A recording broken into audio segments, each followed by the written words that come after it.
हम सब अक्सर मैदान पर लगने वाले उन शानदार छक्कों और चकाचौंध को देखते हैं, है ना?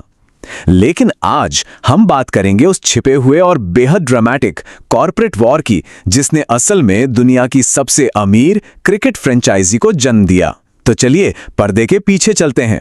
अब ऑफिशियल कहानी तो यही कहती है कि ये लीग एक बहुत ही शानदार, पहले से सोची समझी योजना का नतीजा थी।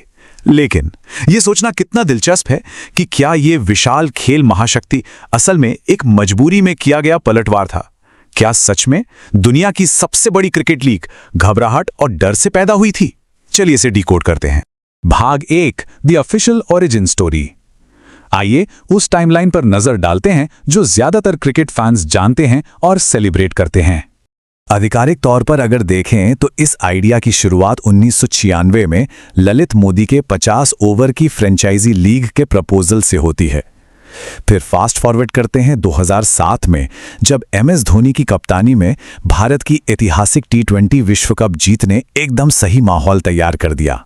और आखिरकार अप्रैल 2008 में इस लीग की शानदार शुरुआत हुई। और क्या शुरुआत थी वो! 2008 में पहले ही सीजन का आगाज एक बहुत ही बड़े धमाके के साथ हुआ। कोलकाता नाइट राइडर्स के लिए ब्रेंडन मैकुलम की उस 158 रनों की विस्फोटक पारी को भला कौन भूल सकता है। उसने रातों रात पूरी दुनिया का ध्यान अपनी ओर खींच लिया था। भाग 2, द सीक्रेट रेबेल कैटलिस्ट। उस चकाचौंध के पीछे एक विद्रोही कहानी भी छिपी है।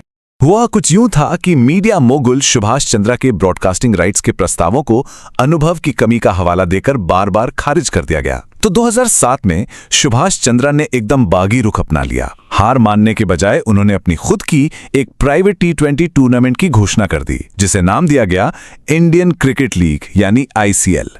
ये सीधा क्रिकेट के दिग्गजों को एक खुली चुनौती थी। और इस खुली बगावत से क्रिकेट बोर्ड के भीतर एक गंभीर दहशत पैदा हो गई। उन्हें तुरंत 1978 का वो डरावना सपना याद आ गया, जब कैरी पैकर की विद्रोही वर्ल्ड सीरीज ने खिलाड़ियों को 3 गुना वेतन का लालच दिया था और इंटरनेशनल क्रिकेट बोर्ड्स को शर्मिंदा किया था। जाहिर है कोई भी उस इतिहास को दोहराना नहीं चाहता था। भाग 3, BCCI स्ट्राइक्स बैक। अब घबराहट में ही सही, लेकिन पलटवार तो होना ही था। क्रिकेट की इस महाशक्ति ने अपने बेतहाशा प्रभाव का पूरी तरह से इस्तेमाल किया। जो भी खिलाड़ी उस नई लीग में शामिल होने वाले थे, उन्हें आजीवन प्रतिबंध की धमकी दी गई। सारे स्टेट स्टेडियम्स ब्लैकलिस्ट कर दिए गए। स्पॉन्सर्स को गैर कानूनी एक्टिविटी की वार्निंग देकर फंडिंग रोक दी गई और विदेशी बोर्ड्स पर भी भारी दबाव डाला गया। बात बस यहीं खत्म नहीं हुई। वो लोग इंटरनेशनल क्रिकेट काउंसिल के संविधान को बदलने तक चले गए, ताकि बिना घरेलू बोर्ड की मंजूरी वाली प्राइवेट लीग्स को पूरी तरह से बैन किया जा सके। पर देखिए, इस लगातार दबाव के बावजूद ICL फिर भी कुछ हाशिए के खिलाड़ियों, ब्रायन लारा जैसे रिटायर्ड सितारों और प्राइवेट स्टेडियम्स को हासिल करने में कामयाब रही। भाग 4, डिजाइनिंग द मेगा लीग। अब बोर्ड को कुछ बड़ा करना ही था। जब यह महसूस होने लगा कि विद्रोही लीग वास्तव में सरवाइव कर सकती है, तो 10 सितंबर 2007 को एक बड़ा कदम उठाया गया। तत्कालीन अध्यक्ष शरद पवार ने ललित मोदी को पूरे $25 मिलियन का एक भारी भरकम चेक सौंपा और इसके साथ एक सख्त निर्देश था, दुनिया के बेस्ट खिलाड़ियों को खरीदो और तुरंत एक ऑफिशियल काउंटर लीग शुरू करो। मतलब ये पूरी तरह से करो या मरो वाली स्थिति थी। ललित मोदी ने बिना वक्त गवाए टॉप 100 खिलाड़ियों को 4 विशाल बेस प्राइस टियर में बांट दिया। सोचिए, उन्होंने इतने पैसों की पेशकश की जिसने विद्रोही लीग के सारे ऑफर्स को पूरी तरह से बौना साबित कर दिया। सच कहें तो खिलाड़ियों के लिए इस पैसे को ठुकरा पाना लगभग नामुमकिन था। इसके बाद एक मास्टर स्ट्रोक खेला गया। क्रिकेट को बॉलीवुड के ग्लैमर के साथ मिला दिया गया। शाहरुख खान और प्रीति जिंटा जैसे बड़े नामों को लाया गया और सबसे जरूरी बात, इंटरनेशनल स्टार पावर की गारंटी के लिए दुनिया भर के क्रिकेट बोर्ड से 2 महीने की एक क्रूशियल विंडो सुरक्षित की गई। इसके साथ ही 8 ओरिजिनल शहर आधारित टीमों को फ्रेंचाइजी दी गई। भाग 5, अ ग्लोबल क्रिकेट फिनोमिनन। और इस तरह एक नए युग की शुरुआत हुई। तो घबराहट में किया गया वो जवाबी हमला एकदम परफेक्ट साबित हुआ।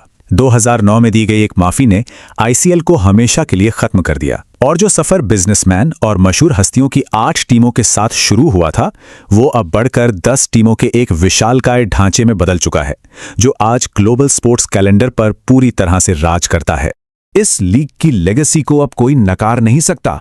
इसने घरेलू खिलाड़ियों के लिए बेशुमार दौलत पैदा की है, देश की अर्थव्यवस्था को बूस्ट दिया है और जसप्रीत बुमराह और हार्दिक पांड्या जैसी ग्रासरूट प्रतिभाओं को दुनिया के सामने लाया है। आज एक छोटे शहर का खिलाड़ी एक ही सीजन में अपनी जिंदगी बदलने लायक पैसे कमा सकता है। और इसके डिजिटल स्ट्रीमिंग राइट्स, खैर, उन्होंने तो सारे रिकॉर्ड ही तोड़ दिए हैं। इतने विशाल स्तर पर होने के बावजूद इस लीग ने कमाल का लचीलापन भी दिखाया है। ये 2013 के उस बड़े मैच फिक्सिंग घोटाले से भी सफलतापूर्वक बाहर निकल आई, जिसमें 2 टीमों को सस्पेंड तक कर दिया गया था। यही नहीं, कोविड-19 महामारी के मुश्किल दौर में यूएई में सुरक्षित बायो बबल टूर्नामेंट का बिना रुकावट आयोजन करना इसके मजबूत एडमिनिस्ट्रेशन को साबित करता है। इस एक्सप्लेनर को खत्म करते हुए इस दिलचस्प सवाल पर सोचना बहुत जरूरी है। अगर सुभाष चंद्रा ने उस वक्त क्रिकेट बोर्ड को चुनौती नहीं दी होती, तो क्या आज का ये शानदार अरबों डॉलर का क्रिकेट साम्राज्य कभी बन पाता? ये एक ऐसा सवाल है जो इस खेल के इतिहास को एक बिल्कुल नए नजरिया से देखने पर मजबूर करता है। उम्मीद है इस एक्सप्लेनर ने आपको क्रिकेट के इस सबसे बड़े मंच की असली कहानी का एक नया पहलू दिया होगा।